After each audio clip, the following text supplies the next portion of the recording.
Welcome to the Be Fit to Sit podcast. I'm your host, physiotherapist Kym Siddons, and I hope to equip and encourage you as we talk about healthy exercise, ergonomics, posture, and practical self-care strategies to help you feel and function your best at your desk and beyond. So if you, your family, or your colleagues spend a fair bit of time at your desk or using screens, tune in because this podcast is for you. Hi there, I'm physiotherapist Kym Siddons, and welcome to episode 7 of the Be Fit to Sit podcast. Today, I'm talking about the common problem of stiffness and soreness between our shoulder blades, or in this shoulder area at the base of our neck and in our upper back. So many people tell me that they feel strain, discomfort, even pain in the base of their neck, their upper back area between their shoulder blades at the back. And this is often a reason for them seeking treatment or coming in to see me. So I wanted to make sure we talked about the things that you can do to try and reduce strain in that area, relieve pain in that area, and start to break that cycle of awful discomfort that tends to come on in that upper back, neck, and shoulder area. Have you noticed that it tends to come on after you've been sitting for a while, or particularly even after you've been at your desk for a while? You might notice that it's worse when you're looking at your devices, or worse when you've been at your computer for a length of time. So there's a couple of reasons why, and that's what we'll talk about today. One reason can be the fact that you're sitting and not moving enough. The other reason can be your positioning and your posture when you're sitting on your device or at your computer at your desk for a while. And other reasons can relate to the setup of your equipment. Today, we'll mainly focus on things that are quick and easier fixes, which is moving a bit more and positioning yourself and your posture to take load off the upper back, neck, and shoulder area. Because they're things that once we understand what we can do, things that we can do something about really quickly and easily when we're working at our desk or studying.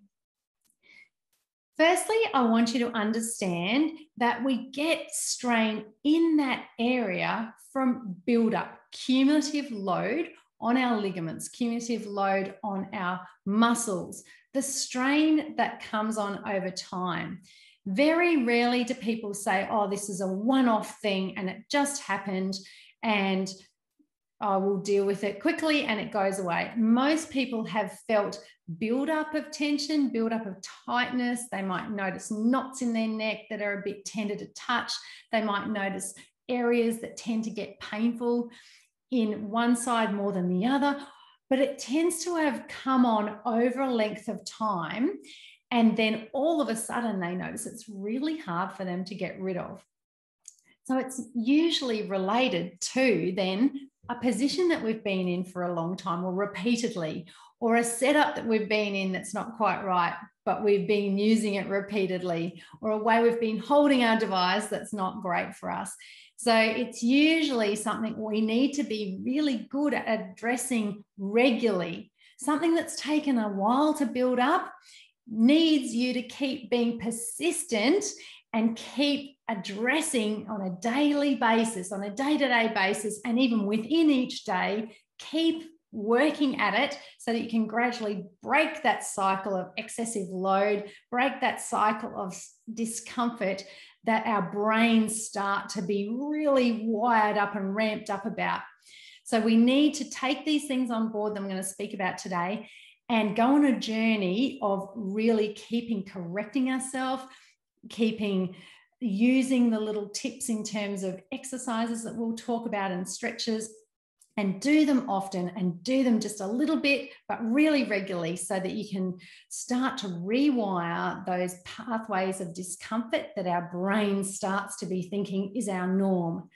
It's really common to have this sort of discomfort in your neck and shoulders, but it shouldn't be your norm. You do not have to put up with it. There are things that you can do, and I'll try to just cover off on a few of those today. in this podcast.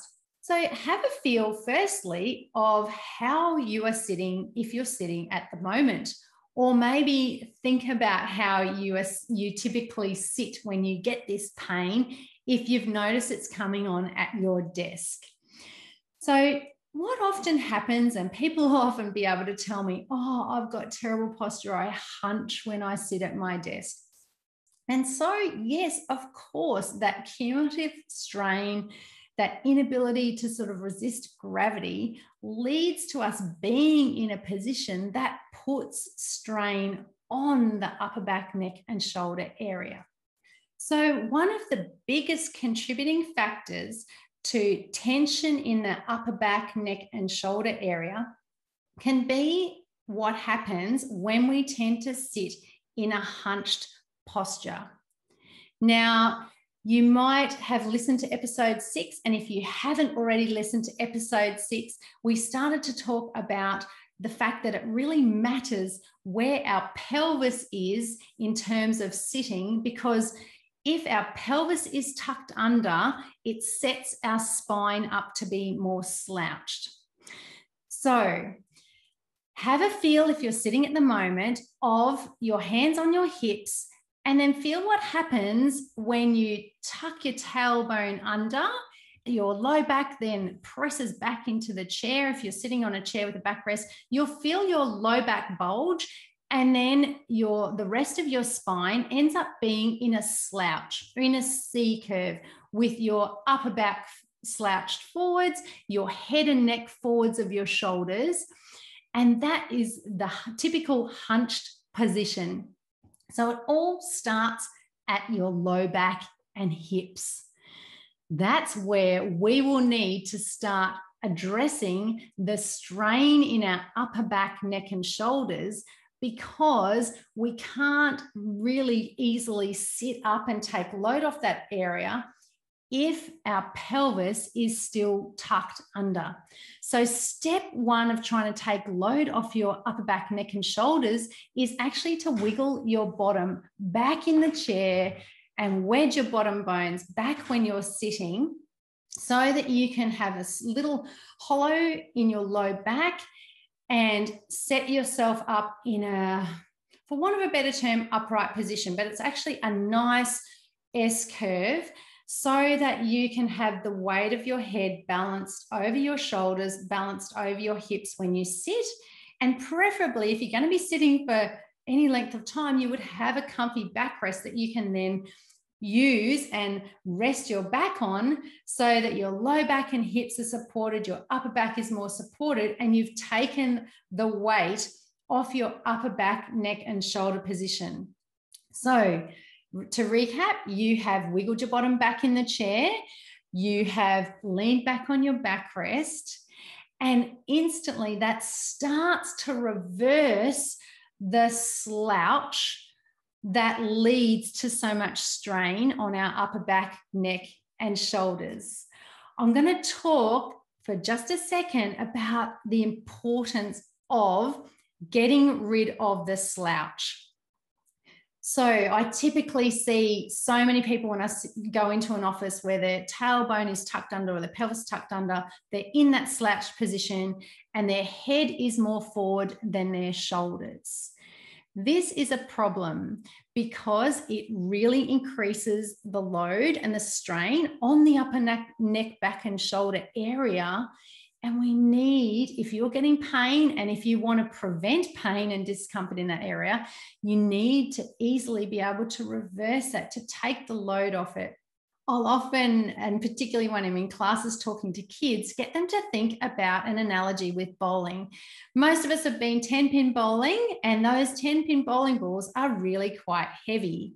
And relative to our spine, our head with our skull and all the amazing brains inside of it is relatively quite heavy. So we're going to use the analogy of the bowling ball. If you picked up a bowling ball and you tried to hold it out away from your body for any length of time, particularly about shoulder height, it'd start to feel really heavy. Your arm would start to tire. You might even get a bit sore and be like, oh, I want to put that down. So I want you to check whether or not your head, like the bowling ball, sits forward of your shoulders which might be putting strain on your upper back, neck, and shoulder area. Can you imagine if your head, which is like the analogy of the bowling ball, full of its amazing brains, but quite heavy, is sitting forwards of your shoulders and then expecting it to not be sore at the base of your neck? Your little neck is skinny, your head is heavy, and if it's sitting forwards of your shoulders, it's only really a matter of time you can sort of feel, oh, that's really unfair for me to expect my neck and my upper back to hold the weight of a bowling ball without getting stiff and sore and uncomfortable.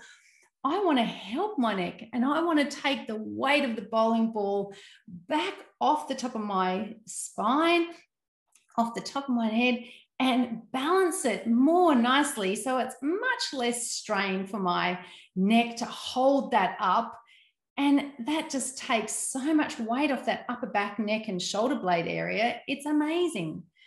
Now, have a little check of whether or not you need to do this. If you put your fingers in your ears in your typical slouch posture, so in your slouch, feel where you typically sit, put your finger in your ears and see where your ear holes are relative to your shoulders. If your ear holes are further forwards than your shoulders, then the weight of your head is sitting forwards and you're hanging off your neck and upper back area. So what we need to do is think about bringing our ears back over our shoulders, more in line with our shoulders, so that it's much, much easier for our bowling ball of our head to be balanced over our shoulders, which is now balanced over our spine because we're sitting our bottom back in our chair and we're using a backrest if we've got it. A balanced head over shoulders, over spine, over hips just is so much easier for our upper back, neck, and shoulder area to tolerate than our head hanging forwards, putting so much strain on the low neck, upper back area. It just makes sense. We wouldn't expect ourselves to hold a bowling ball up for any length of time. We shouldn't expect our head to be held up by our little neck and shoulder area for any length of time. We want to make it easy for our spine, easy for our body, and have our head balanced over our shoulders. Now, the last little bit to relieve the pain and tension would be then to lift the base of your skull up just a little bit. So you stretch your neck up a little bit at the back and your chin drops down a touch. We tend to have our chin so forward and tilted up when we're used to our head being forwards. We want to start helping it feel what it's like to be elongated from the back, from the base of our skull, just a touch, just enough to lift that extra little bit of weight of our head off our shoulders. And that takes that next little bit of tension off those muscles at the base of our neck and between the shoulder blades. They are in such a fight for their life when our head's forward and our chin's tilted up, when we're particularly looking at our screens or looking down at devices. Check yourself next time and see if that's you. It's one of the most common things I see. So the simplest way to re-educate your brain and your body in sitting to relieve tension on that area in an ongoing way would be to get used to wiggling your bottom back so your pelvis is set nicely in the chair. Then you're relaxing your spine on the backrest and then making sure that your ears are drawn gently back over their shoulders. It shouldn't be a force. It should be just a gentle balance, ears over shoulders. And then the little lift of the base of your skull. I even use my fingertips and put them on the bones at the bottom of my skull and then think, okay, the tiniest little lift from the base of my skull, it just drops my chin gently and nicely, so I'm not having to force those muscles to work hard. We don't want the muscles at the front of our neck to work hard. They need to start relaxing, and we want to use the anti-slouching muscles at the back of our neck to do that little bit of a lift so that we can have the weight of our head relieving the strain on our upper back, neck, and shoulder area. That is now, you have conquered tip number 1, just changing the way you spend most of your day in sitting.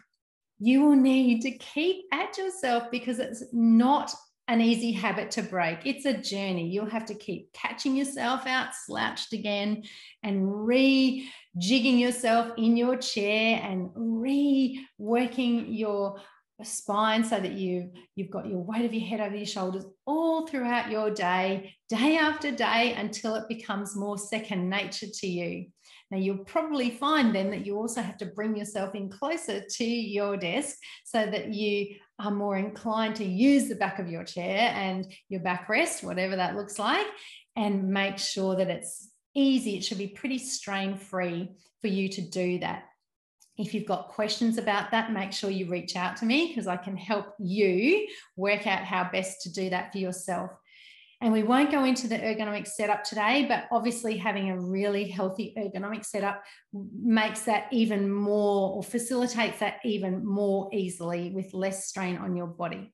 But I did want to touch on some of the really easy stretches and anti-slouching exercises that I can speak through the airwaves to you. It's much easier to show you on video, but in the podcast, I will do my best to just help talk you through a few of these movements.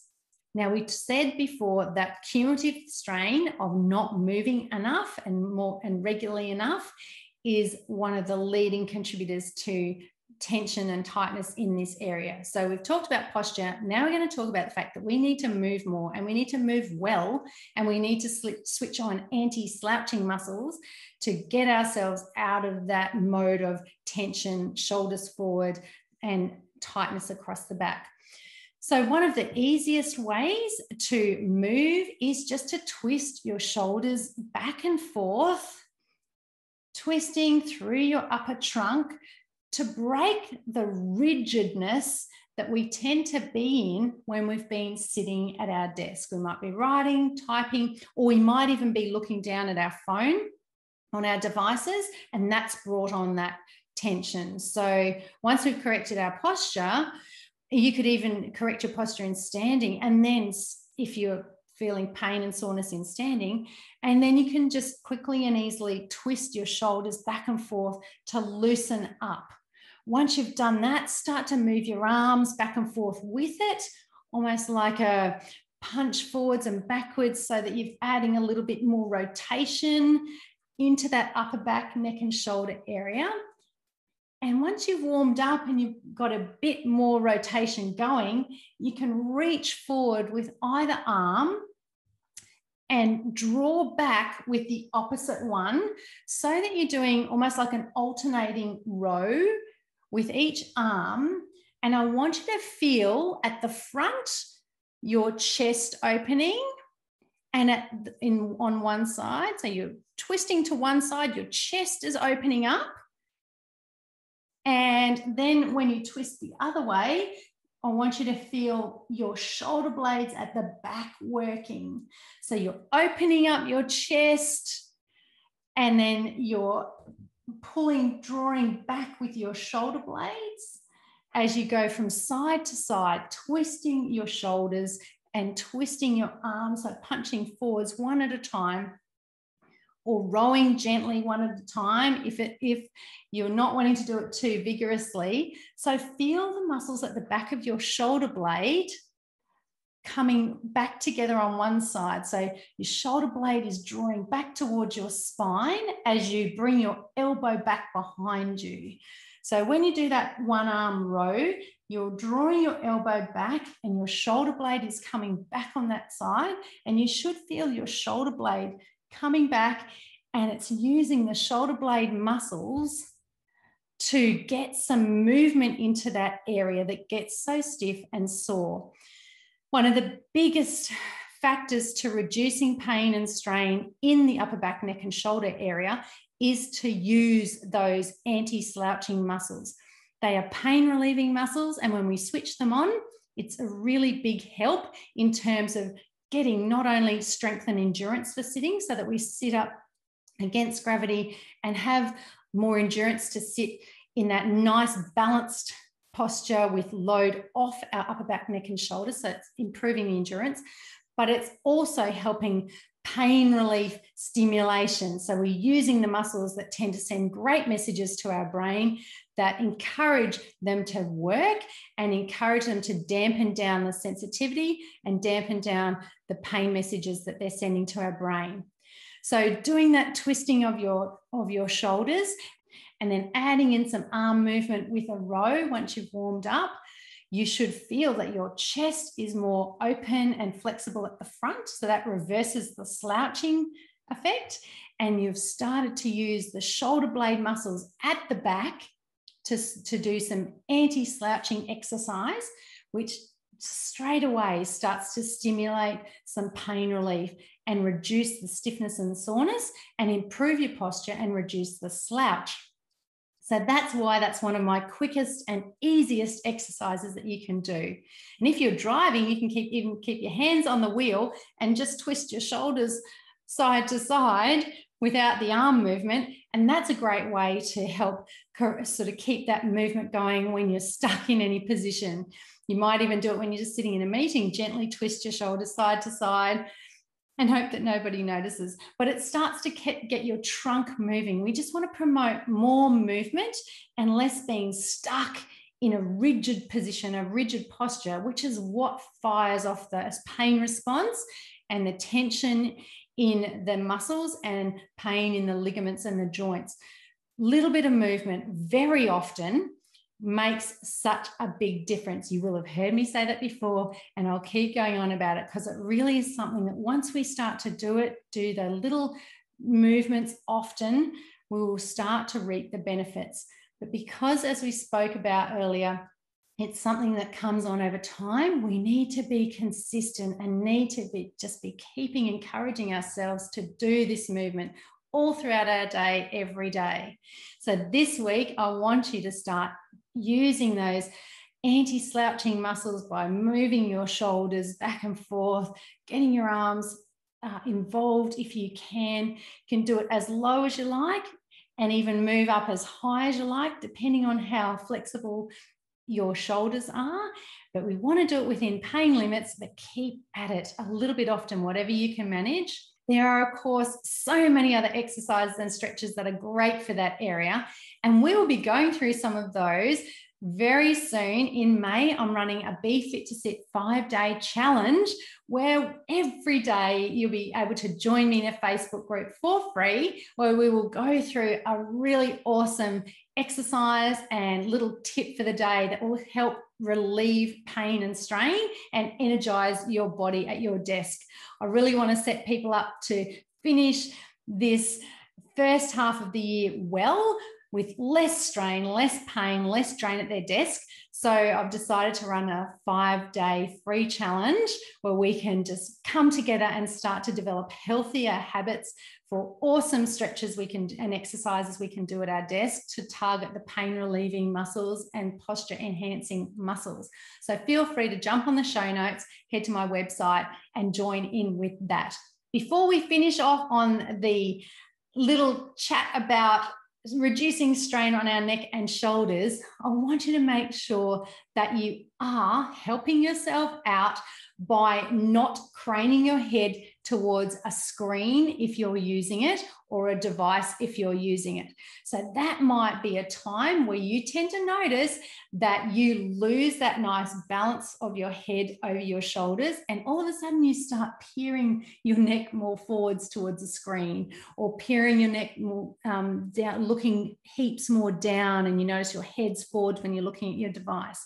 So check yourself when you find that, when you catch yourself out doing that, and just rebalance yourself. Lift your device a little bit higher, bring your screen a little bit closer. Wonder about whether or not you need to get an eye check if that's something that you find your screen, you're wanting to come towards your screen. Bring your screen in or get an eye check. Make sure you look at how you're using your devices. We will talk a little bit more about that in another episode.